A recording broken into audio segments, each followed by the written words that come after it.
Hello there. In just a moment, the press preview as we take a look at the morning newspapers. First, though, our top stories this evening. Theresa May will tell Donald Trump that Brexit offers a chance to renew the special relationship when she becomes the first foreign leader to visit the new president this week. Well, President Trump has begun to implement some of his controversial campaign promises, including the building of a border wall between the US and Mexico. Mr. Trump is also said to be considering a major review of America's methods for interrogating terror suspects, as well as whether to keep Guantanamo Bay open. Hello there then, you're watching Sky News and the press preview. In the next half hour, we'll be seeing what's making the headlines with the Deputy Political Editor at the Sunday Express, Camilla Tominey, and the editor at the website politics.co.uk, Ian Dunt. Welcome to both of you. Thank you. To the front pages then. First of all, the Times to start with calls Theresa May bullish ahead of her trip to the US tomorrow to meet the new President Trump, saying she will tell him they can lead the world together. The Eye also leads with Theresa May's trip, calling it tricky because of his stance on torture. The Guardian also headlines what it calls Theresa May's mission to seek a special deal with the president, saying that some of her own MPs are anxious about some of Mr. Trump's positions. The Metro heralds Fortress America as it looks at Donald Trump's plan for a Mexican wall.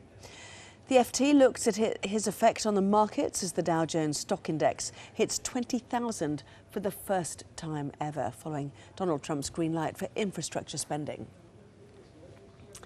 The Daily Mail tells George Osborne his new job stinks, suggesting there are worrying questions over the links between the Treasury and Mr. Osborne's new lucrative employers, BlackRock. The Daily Telegraph looks at a potential plan by the government to renationalise the Southern Rail franchise if a report says that its contract has been breached. The Daily Mirror suggests there's British meat involved in a horse hormone scandal. And the Daily Express has a story about how eating mushrooms could be a vital tool in the fight against dementia. So Camilla Tominey and Ian Dunt are here, and it is to Brexit you would like to start. Pages 4 and 5 of the Express, there's 4. Brexit US trade deal will get there eventually, boost special relationship. Favourite phrase.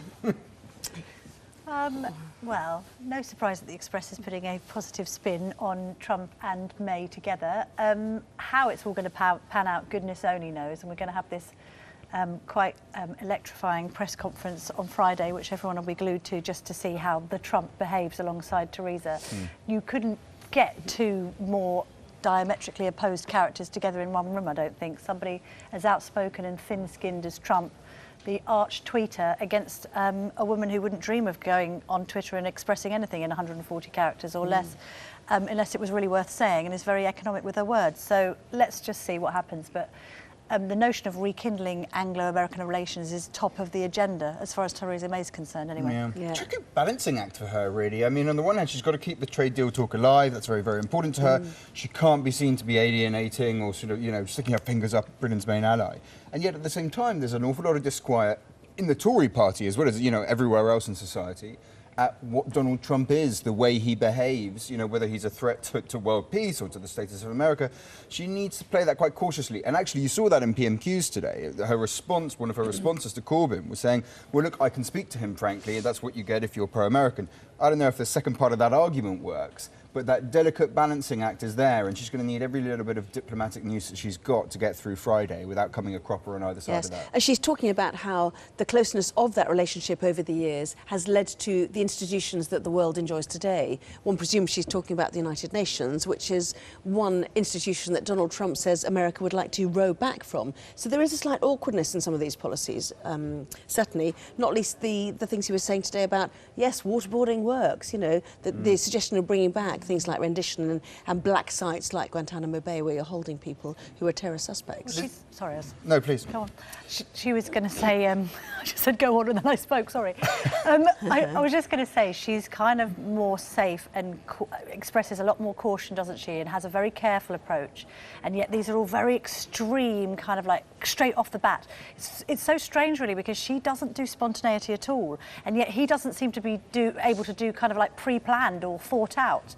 So it's really different strategies. And I was also thinking, when you were talking, Ian, about what they don't have in common, she's a major champion of female MPs, and she was involved in the Women to Win campaign, and she's basically a feminist. And the notion of some of his comments about women are just going to sit so badly with her. But you don't have to go there, do you? You don't have to go there. I mean, it's not the time or the place, But despite the fact that people are being urged to, you know, urging her to bring it up. No, look, and it's unfortunate in many ways that she's kind of hamstrung by the notion that she has to try and get a good deal out of him, regardless of how she views him personally. And that's also awkward for Britain, isn't it? This notion that it's a bit of a double-edged sword to see somebody like Trump elected to power, but at the same time accepting that that could probably be more beneficial to us than, say, had Clinton got in. So, yes. Well, you see, I don't accept that last part, but I also think even sequencing-wise, how she's going to get to that trade deal in time is beyond me.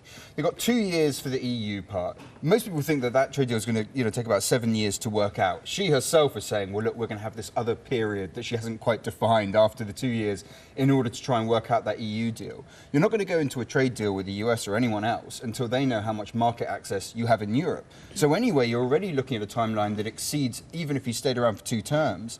And then there's the fact that most trade deals take about 7 years in themselves. So suddenly you start thinking, well, so when does that deal get ratified? In 14 years' time? And the American professor, who is one of those who could be scheduled to be the US ambassador to the EU, talks about 90 days for a trade deal. And Donald Trump is a deal maker. He gets stuff done. Have you seen how many executive orders he's already put in place? He's only been in power since I can't remember how many days, but only a couple. that wall will be built next week. You never know. I just think it's a lot easier to sign a document than it is to actually do the thing that the document describes. So who's saying this? The quick deal is possible. I was going to say, this is a good segue to the next story, which is, now I can't, Carol de Geit. I don't know how to pronounce that. Anna, you're the pronunciation queen. Is it? It's slightly muddy. Is it a gooked or something? Somebody get our glasses. Yes. Anyway, it's the former... It's very hard European to read Union's former trade commissioner has predicted it will take less time than that. I'm reading everywhere that it takes 5, 6, 7, 8 years to do a trade negotiation. Yes, that's true, but it's not for technical reasons. It's because you can't get an agreement. Technically, you could make an agreement within a very reasonable period. So he's saying that the logistics aren't that difficult to solve, in that, you know, you get the deal together and you sign it and all the rest of it, get it checked by lawyers. But it's the actual point of getting to an agreement in the first place, which probably isn't telling us anything we didn't really know. But the same could apply to America. Yeah, well, but importantly, it applies for Europe. I actually think what he's saying is kind of interesting. That, in a sense, he's right. We're already equivalent because we've been following the rules up until this point. So it's not as if we have to reach a standard in order for equivalency to take place. The trouble is, this is not really about economic rationalism. This is also a political project that Europeans are deeply, deeply committed to, that to them is a bulwark against sort of tyranny and against war, and they are keen on protecting it. They have to make sure that we get seen to have a worse deal. But secondly, is also the ratification process. Look at what happened to the Canadians just now. The Canadians, after 7 years after negotiating this stuff, it's suddenly every single member state gets a veto. And then, eventually, at the end of it, this regional assembly in Wallonia in Belgium that no one had heard of until a month ago, suddenly says, well, we can veto it. So he's sort of right that technically, if everyone was willing and on the same page, it could be done in 2 years. But he's also right in saying, realistically, politically, it just ain't going to happen. Although the Walloons were persuaded out of it. And it was they were in the end, And the whole point about Donald Trump is he does not like supranational bodies like the European Union. He likes the fact that the UK has pulled out and is Brexiting, and therefore that stands in good stead. But as you said before, you know, beware the devil in the detail of a quick trade deal with the United States. Quite. I mean, when he's into a protectionist frame of mind. He sees himself as part of a Brexit movement, which is this rise in sort of authoritarian nationalism across the world, really, and you see it across Europe. And it's certainly true that it's in his interest right now to say that he can do a trade deal with the UK, just like it's in May's interest to say that we can do it with the US. The dangerous, I mean, I would urge people to look, he's just torn up the Pacific deal that they did. Look at what the US pharmaceutical industry was doing in that Pacific deal. It was hammering away in Washington, trying to make sure there was no controls on drug prices. And what did the US pharmaceutical industry really despise about Britain? NICE, the National Institute of Clinical Excellence, which compares drug efficiency with drug prices. The first victim of a quick Trump trade deal deal is nice. And if drug prices rise over the next 10 years, that's massively damaging for the NHS. Or also just that there's a situation like the EpiPen scandal where someone suddenly decides that it's relicensed and instead of costing 50 quid, it's 800. God forbid, because that's happened on several different drugs, hasn't it? And an anti-malarial drug that I think used to be sold in Africa for about 50p, they found another cause that it was good for reducing heart rate. And they suddenly put it on the market for about 1,000 a tablet. That's what they'll do when actually bring them under control. Yeah, and that's just one sector. You know, this is sector by sector negotiations in part, isn't it? So that is dominating the front pages, certainly. May's tricky trip to the US, as they say, set to reopen secret CIA black site prisons that flout Geneva Convention, transatlantic tension over torture. So all of this is sort of the backdrop to the ultimate goal, which is trade. And so Brexit, white paper today, inside the papers, Corbyn caught off balance, it says, inside the Times here. And he was caught off balance because nobody had anticipated the white paper, is that right? Yeah, I mean, none of us thought it was happening. I mean, David Davis spent about 3 hours in the Commons yesterday assuring MPs that it wasn't going to happen and standing up firm. She came in today and she wrong-footed him. And we saw something that we always see from Jeremy Corbyn, which is that he cannot think on his feet. Whenever anything happens that is not pre-scripted, he just completely falls apart. So she says, well, actually, he had a question about it. Clearly, he'd said to himself, she will obviously try and block, so to, push on. She said, oh, actually, we will have a white paper, and he just completely fell apart. And he talks about 82-day delay between the High Court and the Supreme Court, and the government's wasted time. Ironically, a lot of the debate is now swinging on... when will it be When will it come out? So actually, although his stuttering response was... I know, but don't you find with him as well that he gets kind of close and then he never seals the deal? He'll ask a question and then he won't get the answer to it and he'll move on. And as Patrick Kidd says here, he said, you know, he tried to ask another question. At one point, he thought whether he was going to start asking, you know, what font would it be written in and what kind of paper might it be produced on? To quote, alas, he is as twinkle-toed as a rhinoceros. Having said that, I think they've both got an issue with spontaneity, actually, and then neither of them are very good at thinking on their feet. You know, Theresa May always goes back to the script, and that's why we keep on hearing these repeated phrases like Brexit means Brexit and we must make a success and, you know, country that works for everyone, not just the privileged few. And I think we had that a lot with Cameron and Osborne with some of their Osborne with some of their catchphrases, and actually I think the punters start seeing through all that and want more substance. And a final thought on the trip starting tomorrow in Philadelphia, meeting Republicans first of all, is what do you take for the billionaire who has everything as a gift? Bakewell tarts. Bakewell tarts, apparently. Yeah, so that's what we've got to offer. That's in our hamper. I must say I'm very fond of Bakewell tarts, so that's nice. You said earlier in the green room, what was it that... Was it a bag of sponges that Tony Blair gave to George Bush, apparently? No, he said and gave him a sponge bag, and I thought he said sponge bath. I thought that would actually fit, wouldn't it? Let's hope Theresa May isn't going to be as poodlish in this scenario, though. Well, coming up, the judge that won a National Television Award this evening. Back with that. Well, welcome back to the press preview, taking a look through the newspapers, checking our lists, as you can see. Joined this evening by Camilla Tominey and Ian Dunt. Let's go to a sort of Brexit story, but also a little bit of, in a sense, civil service bashing, isn't it? Whitehall turf wars making work on Brexit incoherent. Who is it that is which departments are having these turf wars? I mean, you know, it's when Theresa May created a couple of departments, Liam Fox's, you know, International Trade Department, and then David Davis's Brexit Department. Liam Fox's one is a sort of Frankenstein's monster. She just got little bits of different departments and chucked them all together. David Davis's one was made from scratch, really struggled to bring people in. Most civil servants, sort of, you know, 20, 30, 40-something urbanites, most of them voted Remain, didn't necessarily want to get stuck into this thing. And then at the head of this, with then Boris at the Foreign Office, you just have these massive egos just swirling around. And it looks like even now, this is an Institute of Government report, that even now the dust is finding it a hard time settling. Then you go on to the really complex stuff. Take DEFRA. I mean, DEFRA has been savagely cut, especially under austerity, but it's about to get handed all of these powers for agriculture and fisheries that come from the EU. The reason we cut it was because the EU held all of those powers. Now suddenly, all of this policy is coming back and there's hardly anyone to staff it. So that civil service situation is actually really quite trenchant, really quite difficult, requires a lot of manpower, a lot of thought. And so far, we're not getting there because we're all fixating on what happens when we go to negotiate the EU. Interesting. Golly. And Ivan Rogers' resignation, putting clouds over things as well, I suppose. Well, exactly. You know, and the case he was making there was, you know, ministers need to hear people going, well, actually, Minister, that's not quite working out. But there's a sense of sort of mission and emotional identity that comes from Brexit that means that they're not necessarily listening to those criticisms. If ever there was a time for a behind-the-scenes documentary on what is happening in those Whitehall departments, goodness, yeah. now is Amazing. it, isn't it? It'd be really interesting. To The Guardian front page, leading on Trump, but down the side there, poverty is killing UK children. What's this one about? Yeah, just to mix it up slightly, and I don't have the copy on me, so I'm going to look at this now. Yeah. It's basically saying that this survey has found that there's more, a higher death rate, obesity and ill health in Britain than other parts of Europe. In fact, much of Europe. And it's saying that we should be doing far more to help child's health and well-being.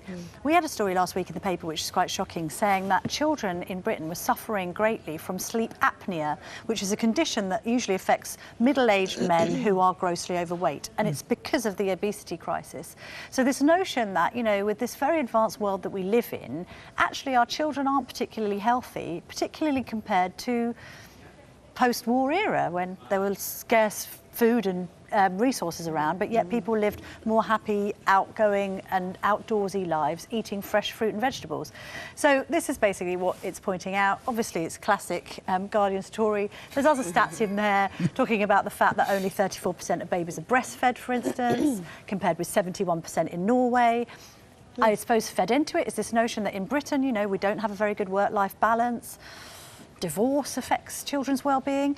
We're having a lot of these studies, you know, on our paper we've done a lot on mental health and children being affected adversely by bad mental health. Use of digital technology all I mean, I don't want to be all night, scaremongering because we've all got kids who are probably happy and healthy and everything's fine, but there is this general trend to suggest that actually all is not well with the next generation. Yes, interesting. Let's move on, shall we, to the picture story for many a newspaper, which is... I shall find her eventually, which is Daily Mail, pleased as punch. Literally as punch, if you look at that picture, which is used in many a newspaper.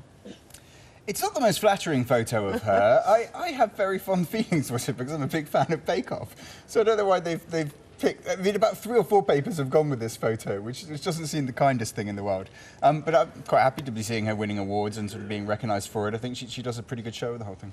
Yeah. And it's nice to see an older lady, isn't it? I mean, Mary Berry gives us all hope. I know she was hugely successful anyway and has literally written about 4,000 cookbooks before Bake Off started. But to have this new lease of life in your career in your 80s is just a joy to behold, especially with all the talk about ageism and TV and even sexism. You know, she's bucked the trend. Yep, indeed so. moved and lost her show, some might say. But And well, that is a problem, of course. And where will she pop up next? And indeed, what will the Bake Off look like in the future on Channel 4? All remains to be seen. Icing on the cake, it says there with that picture too, but slightly an un-Mary Berry picture, one would say. Well, maybe she's, you know, Nicola Adams has just gone pro. That's a celebrity boxing match we'd like to see, isn't it? It's weird, isn't it? Do you remember that there was that series when Nadia won, and the very last shot of it is Mary Berry. She's about to start saying, I don't think it was very good, and then you could see her tearing up, and she just basically walks straight off camera. And it was that classic English thing of like, when I reality TV or not, I refuse to show any emotions, you know, by the camera. So it seems quite odd to see her looking so victorious and happy, because I'd rather see her more Will she be restrained, baking Donald Trump's Bakewell tart? Unlikely. It's probably already shipped and about to go, isn't it? Both of you, thank you very much Thank you indeed, very as ever. much. Camilla Tominey, Ian Dunt, good to see you. Thank you.